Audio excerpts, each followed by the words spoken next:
Hello, happy Tuesday, and welcome to Training Tuesday. I am very happy to be here tonight, as I am every Tuesday night for our Training Tuesday. So, tonight we're going to talk about getting unstuck. We're talking a little bit about actually what it means to get stuck and how we get stuck and how we get there. And then we're going to talk about how we get unstuck. And I love this topic because we all get stuck at some point. And for some of us, it's a once in a while thing. And for others of us, it's a habit. It's something we actually do all the time. We get stuck. And when we get stuck, we have these little behaviors that show up. And the most common piece of that is looking around for other people to tell us what to do. So what we're going to talk about tonight is how we get to this place of being stuck, what it means and how it shows up, and then the key to breaking stuckness, what we need to do to help ourselves move out of this position of feeling stuck. And while there are probably a lot of different ways we can try to get unstuck, what we want to focus on is really what is the healthiest way. What is the way that makes us stronger, that makes us more confident, and that helps us actually make progress towards our own goals, towards those BHAGs, those big, hairy, audacious goals that we all have. So, Training Tuesday, we're going to talk about 3 ways ambitious women get unstuck. And I chose this topic because I have been in this position multiple times. I was in a position of feeling stuck just as recently as last week. And I do what we all do, which is I phone a friend. And I talked about that, right? I wrote a blog about that if you saw that earlier this week, the phone a friend option, because sometimes we need that other perspective and sometimes we need help just getting some clarity in our mind and sorting things out. So while my focus tonight is going to be on how we go within ourselves to get unstuck, the phone a friend option is part of the process. And getting stuck, getting to that place of stuckness happened a lot more to me early in my career. So I do want to share a little bit with you about that too. Before I dig in, for those of you who don't know me, my name is Natalie Hahn. I am the CEO of Dirty Girls Consulting. You are in Accelerating Leadership for Professional Women, so thank you for being here tonight. If you're joining me live, say hello in the chat. I do not have my second monitor set up tonight, so I'm hoping that Facebook is going to be kind to me and you can say hello in the chat and leave comments and I will see them. For those of you who come to my Training Tuesdays fairly regularly, you know that sometimes I have a hard time seeing the comments. Facebook isn't always kind to me. So, but at any rate, I would love for you to say hello, tell me where you're from, and ask your questions, make your comments, provide feedback. All of that is great. So getting unstuck. So I used to get stuck a lot early in my career. And why early in my career? Early in my career and even at midpoints in my career, because I was on that track of trying to get promoted, trying to get the raise, making sure that I was getting to the next level. That's what I thought I was doing. However, what it meant was I was constantly looking to my boss to tell me, what do I need to do? How do I need to get your approval so that you promote me or you give me that raise? I was constantly looking to my teammates for how can I support them and help them so that they like me, so that I'm shown to be a good team player and I will get that promotion or that raise. I was looking to my own team that I was managing to see how can I help them.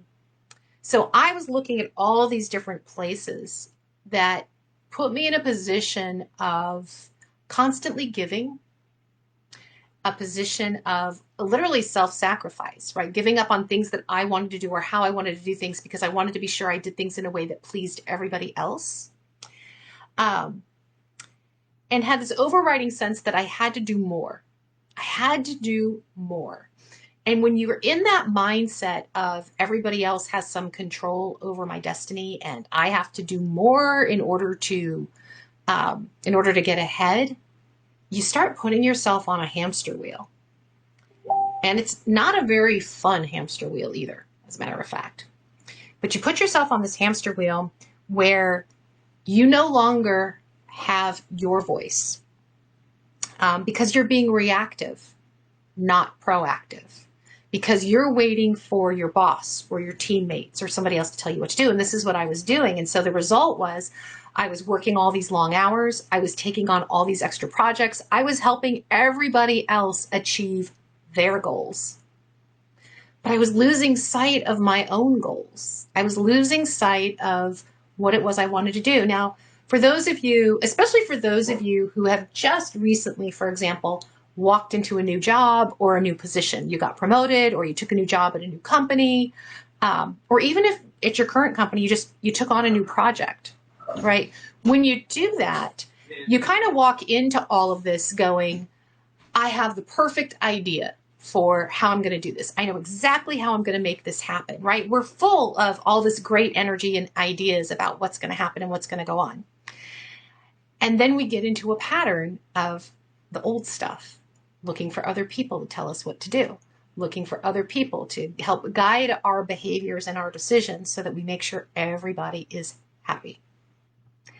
And when we start falling back into those old patterns, which is exactly what I did, I started getting really frustrated because I was looking at my to-do list going, I'm not getting done what I want to do for this job, even though I feel like I'm constantly scrambling to help my boss get his priorities done, to help my coworkers get their priorities done.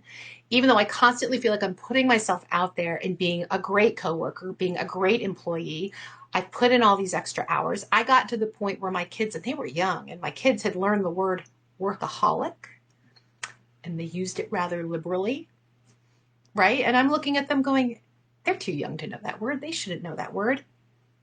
But they did, and they used it. And I was tired all the time. And yet all this energy and all this cycling through of doing projects and taking on this and taking on that and constantly seeking everybody else's opinion on what I should be doing and how I should be doing it. Because in my mind, I wanted to be sure I did it right. And what I was connecting was doing it right means everybody else is happy. So I had this idea of leadership flipped sideways in my head. I thought, if I'm a good doobie and I work hard and I do well at work and I do what my boss says and I get along with my employee or my coworkers, then they will promote me to be a leader because I'm working hard. But the truth is, and the connection that we need to make, what we need to rewire is that you show up as a leader and you do the things that need to get done. And that's when you get recognized for leadership. We don't get recognized for leadership if we're not leading. And inherent in being a leader is risk. It's taking chances. It's that not everybody will be happy. Not everybody will love you. So this is a little bit of the mindset flip that we need to make happen when we try to get unstuck. When we are stuck, it means we are constantly looking for other people to tell us what to do to get unstuck. It means I'm stuck because either the guidance I'm looking for is conflicting. So my boss wants one thing, but my teammates want something else. And oh my gosh, how am I going to reconcile this and make this work? Or it's not there. My boss doesn't know what they really want. Or my coworkers are kind of vague and aren't really focused on me and what I need to do next. So I'm not really getting great advice from anybody. So we feel stuck because either we're not getting good guidance, it's very unclear, or we don't agree with the guidance that we are getting. We look at it and go, I know you want me to do this, but something inside of us is going, not sure I really want to take this step. And so we feel stuck because we don't feel we have the permission to step up, to lead, and to do what we think is right. And here's the thing. I have not coached a single woman who felt stuck, who didn't actually already know exactly what she wanted to do next. We know. Most of us here are at some midpoint or advanced point in our career, right? There aren't a lot of us in this group who are at the early stages of our career. Now, we might be in the early stages of a new venture, of launching our own business or of switching careers and taking a new role, but we aren't actually early in our overall career, which means you have already the knowledge, the experience, and the intuition to know exactly what you want to do, and usually to know how you want to do it or have an idea about how you want to do it. But what we also have, and you've heard me talk about this before, is years and years of conditioning that tell us that we have to make sure everyone else is happy. Our conditioning tells us, go make sure these other people are all happy, because if they're happy, then you're going to be okay. When we apply that to our career, to our work environment, we end up being that great person who makes sure everybody is okay, but we never step up to being a leader. So what's the result? The result of this behavior is that we are constantly scrambling. We feel like we are always on the hamster wheel of just doing, right? The to-do list never ends. Everybody else seems to be adding to our to-do list. And somewhere we think that's okay. Like, we let them throw more stuff on our list and then we go chase it. And then we're exhausted because we're chasing a to-do list of other people's priorities, not ours. And when we're chasing other people's priorities, we do not make progress to that vision that we had of how we're going to do this job, or how we're going to tackle this project, how we're finally going to show up as a leader and do things differently. It doesn't happen because we're distracted by this daily grind of other people's tasks and other people's things. And we're distracted by the idea that if nobody else agrees with me, if nobody else supports me and likes it, what's going to happen? That's the key. What's going to happen if your boss disagrees with you? What's going to happen if your teammates don't think it's such a great idea? What's going to happen if the team that you manage goes, what? You want us to do what? We don't even fully answer that question, but that's what holds us back. The what if. What's going to happen if I truly step out of this conditioning of always pleasing other people and step into, what do I want to do? How do I want to do this? It's a fear-based reaction. It's not only a fear-based reaction, but oftentimes we get trapped in this mindset that we call the scarcity mindset. Because for me, and this is where I was at early in my career, it was, I have to go after that raise. I have to get after that promotion. If I don't get it, someone else will. If I don't get this, someone else is going to get this, and then I'm out of luck, right? Somewhere in my head was this thought that there's a finite number of promotions. There's a finite number of raises that I'm going to be eligible for before it's just too late. So if you catch yourself with this idea that it has to happen and it has to happen now or else you lose, that's the scarcity mindset. That's the mindset that says, if I don't get this, not only do I lose out, but someone else can take it away. There are only 8 pieces of pie, so only 8 people win. Now, we are often in work situations that encourage this mindset, because what do we say when we talk about our career track? Well, there's nowhere else for me to go because my boss just got promoted and she's not going anywhere. There's nowhere else for me to go because there's only 4 people with that particular title and those slots are all filled. I have to wait for someone to leave or something. That's the scarcity mindset. That says I'm stuck because there's nowhere else for me to go, as opposed to there are other opportunities out there. And they could be in this company, and I could create something in this org chart, or it could be somewhere else.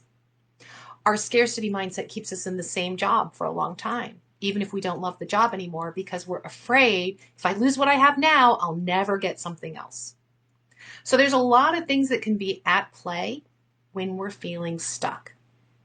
But the core piece that's at play, the core piece that is at play is the piece that we're going to dig into now, because this is about how do we get unstuck. So when we're stuck, it's comfortable. Honestly, being stuck is comfortable. We call all our friends for advice. We talk to our boss. We talk to 10,000 other people. We get conflicting advice, or we get advice that we kind of go, I know I asked you what you thought, but I just don't know if I agree with that, right? We put ourselves on this hamster wheel of gathering information, because we're hoping at some point somebody's going to validate what we already know. So your first step, the first way an ambitious woman gets unstuck, is that she reconnects with herself. And I know that sounds very touchy-feely, go meditate and breathe deep and whatever, and you can do that, and I recommend it. But I actually want you to dig a little deeper than that. When you get unstuck, yes, I want you to go sit down and take 3 or 5 deep breaths and just center yourself. But if you're stuck, and this problem is overwhelming you and you don't know where to go next. Take the deep breaths, center yourself, and then take out paper and pencil. And I want you to ask yourself, what do I really need to do here? What is it that I really want to do? Because you know exactly what it is you really want to do. And if you can't get clarity around that just yet, that's okay. Because if you can't answer the question, what I really want to do, then move on to the next part, which is, what am I afraid of? What are you afraid of? I'm afraid if I don't do what my boss says, she's going to fire me. I'm afraid that if I don't do what my coworkers want me to do, they will be mad at me and they won't work with me, or I won't have anybody to eat lunch with, or they'll shun me, right? I'll ripple. I'll create ripples in the work environment. I'm making waves. I'm afraid, and this goes in the home environment too, I'm afraid if I don't do what my partner wants, or if I make my kids mad, then my home life is going to be rocky for a while. When we're stuck, it's a defensive move because we're afraid. What are you afraid of? So your first step in getting unstuck is to get really clear and really honest. What am I afraid of, and why am I afraid of this? I'm afraid I'll get fired if I don't do what my boss says because I need the paycheck. I got to buy groceries, got to pay rent, right? I need the paycheck. Okay. Get clear on all the reasons why you're afraid and then answer the question, how real is this? Is my boss truly going to fire me because I did something that she did not agree with? Truthfully, a lot of us carry this fear with us, and 98% of the time the answer is no. And if you doubt it, then go ask your boss. Here's the project, or here's the plan, or here's the problem that's in front of me, and this is what you told me to do, but I have a different idea that I would really like to try. If I don't do what you asked me to do, will I get fired? And I guarantee you 98%. There's that 2% of bullies and control freaks who are going to absolutely say you have to do what I do. That's a different conversation. Most of the time when we have fairly reasonable bosses, they will look at you and say, okay, I'm not sure that's the best idea, or I don't agree with that, but if you do it, you live with the consequences of it. You have to manage whatever happens next. That at least creates a healthy dialogue. You may never have the dialogue. You may look at that and go, you know what, she's not going to fire me. What am I afraid of? It may be the problem is not that huge that you're worrying over. But this is what happens. When we get in the worry mode and we feel stuck, every problem feels huge. Everything feels like it's going to kill our career. Everything feels like we're going to piss off our coworkers and they'll never talk to us again. So the whole point of taking a breath, getting out paper and pencil, and getting very honest and clear on what am I afraid of and how real is that fear, right? How real is that outcome that I'm afraid of? The whole point of that is to put it on paper so that you can step back from it and give yourself some space from that and go, really? Is that the worst case scenario? And can I live with that?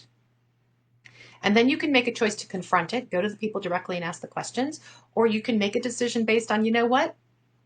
Not that scary after all. And you move on. You move on to step 2. So the first thing we do is we reconnect with ourselves. Once you've got the fear mapped out, go back to that question of what do I really want to do? Because usually the fear is blocking us from admitting what it is we really want to do. When I work with women in a slightly different context, right? When I work with women who are at this place where they're changing careers altogether, right? Or they're an empty nest and they've retired. Now they've got all this time on their hands. And they're trying to figure out, what do I want to do? And their first answer always is, I don't know. But we do know. We're afraid to say it. You're afraid to tell me that age 65, you want to join a roller derby. But truthfully, there's nothing stopping you from joining that roller derby, no matter what your age is, right? We're afraid of saying what it is we really want because we're afraid of the feedback we're going to get from it, of people judging us, of it being unrealistic. We're afraid of all these things. It's mostly judgment. It's the same thing when we're stuck. We do not take a position. We do not move forward because we're afraid of the judgment. So let's talk about what we're afraid of. Let's put some space there and let's get real about what is it I really want to do. When we're clear on that, then the second thing we do is we connect with our environment. We raise our awareness of what's actually happening around us. So first, connect with yourself and get clear on what you want. Second, connect with your environment. Raise your awareness around, okay, what is my work culture? What is the energy happening in this environment right now? And how is this energy impacting me? How is it impacting, say, my boss or my coworkers, that this is the kind of feedback I'm getting from them, right? What's really happening here that is providing energy and influence over the situation? So get clear on the energy, because you need to figure out, do I need to protect myself from this energy? Is there a lot of negative energy going on that I need to protect myself from as I move forward? Or is there energy here I can use? Is there excited, supportive energy here that I can turn to supporting my idea for how I want to conquer this problem? We have options, but you want to be clear on what it is. What is the energy that's going on around you, and how are you going to work with that? And then your third step is connect with your resources. So you've connected with yourself. You've raised your awareness about what's happening in your environment, right? What's the energy that's going on around you? And third is, what are the resources you have available to you? What are the tools, and who are the people who can help you move forward? Who is that, right? Who is that group? What is it that you could be doing? When you have cleared step one and you have an idea of what it is you want to do, and you've cleared step two and you understand the environment that you're working in, step three is, who can help me achieve my goal? Who's the supportive people, right? Where's my tribe here? Versus where are the people that maybe are not in my tribe and I need to be more careful around how I spend my energy or spend my time with them? What are the resources I have available that are going to help me move forward? The resources I have in here, right? My faith and my trust and my confidence in myself, my knowledge, my experience, and my intuition. And what are the resources that I have around me that are going to help me be successful? Getting unstuck is following these three steps. Connect with yourself, connect with your environment, connect with your resources. And those three steps lead to taking an action. What is one action you can take that moves you just a little bit closer to your goal? Maybe it solves your entire problem, or maybe it's just one step closer. But in any case, you connect with yourself, you connect with what's around you, you connect with your resources, and then you take one step closer to how you wanted to tackle the problem. That's how you get unstuck. Because when we reconnect with ourselves, we are unsticking, right? We are unsticking the reliance we have on other people. And that's the habit that we actually want to break. Because we can run around and we can ask everybody what we should do. And we're going to get advice. And some of it's going to be great advice. Some of it's going to give us really good food for thought. And some of it's going to be garbage. It just is. And now what do? We've put all this extra stuff in our brains, right? We've put all this extra stuff in our brains that now we have to sift through that on top of the original problem we were trying to solve.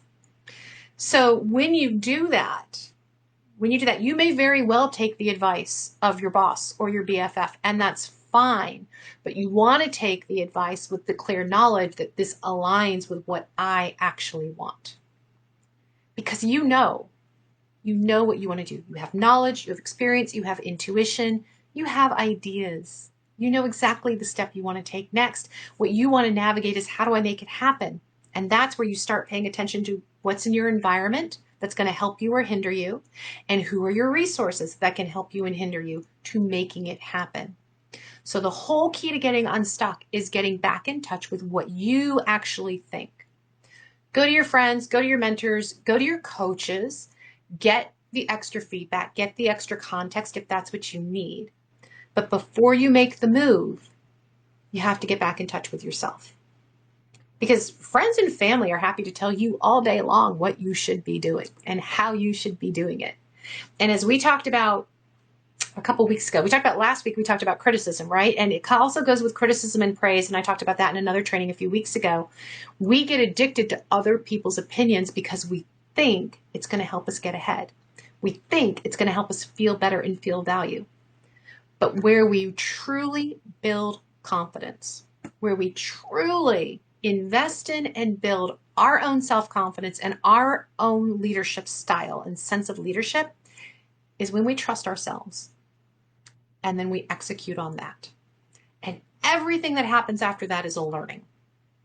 Everything that happens after that tells us where we trusted our instinct and we were right, and where we trusted our instinct and where it went differently. Not necessarily wrong, but differently. And what can we learn from that? What else now do we know that adds to our experience and our knowledge and our intuition? So, the 3 ways ambitious women get unstuck. Connect with yourself, connect with your environment, connect with your resources. And then take an action that's all about you. Take the action that gets you moving in the direction you believe you should go to solve this problem, to tackle this project, to move forward. When we do that, we are no longer focused on everybody else's priorities, everybody else's vision for what should be going on. We are now focused on our career. We are now focused on the bigger picture of the life we want to build and the life that we will love. So, thank you for joining me tonight. Before I let you go, quick note for those of you who haven't seen it, and maybe you haven't seen the ads for it or the promo I put in our group, but there's a workshop tomorrow night. So this is different than my normal master classes. So typically once a month or so, I run a master class and we talk for about an hour about different training topics. Like a Training Tuesday, we go in a little bit deeper. Tomorrow night is a workshop. So it's more interactive. There's an actual workbook that you will get before the workshop that we will go in and we will be doing stuff in real time together.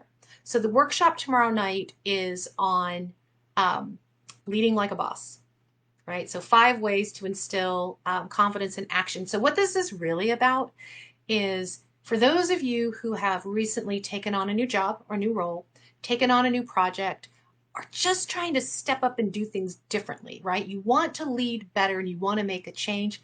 This is the workshop for you because you're going to get 5 tools in this workshop and we're going to walk through them like in detail tomorrow, that in the next, literally the next day to the next 30, 60, 90 days, you will be implementing these tools and they will make an incredible difference in your career because they will make an incredible difference in how you show up as a leader. So tomorrow night, 5 tools that are going to help you step up into being that boss. And by that boss, I don't care if you have a team or not. I don't care if you're a solopreneur and you're it and you're the business. It's about being the boss of your life. It's about owning your career. So join me tomorrow night. If you need the link for registration, drop the word boss in the chat and we will get you signed up. It's tomorrow. It's at 6 p.m. Eastern time, 3 p.m. Pacific time. It's going to run about 2 hours. And yeah, it's going to be a blast. So it's 5 new tools that actually I haven't shared before. So I haven't covered these in previous master classes. If you've been in my group course, you've seen some of this. But if you've just been attending the master classes, you're going to see some new stuff tomorrow night. So join me, drop the word boss in the chat. I will get you the link to sign up for the workshop. Again, tomorrow night, what's tomorrow? Tomorrow is June 23rd from 6 to 8 p.m. Eastern time. Going to be interactive, going to be a lot of fun. So thank you again for joining me tonight for Training Tuesday. Remember, if you are an ambitious woman and you're trying to get unstuck, connect with yourself, connect with your environment, connect with your resources, and then take an action. All right. Have a great night, my ambitious women, and I hope I see you all tomorrow night.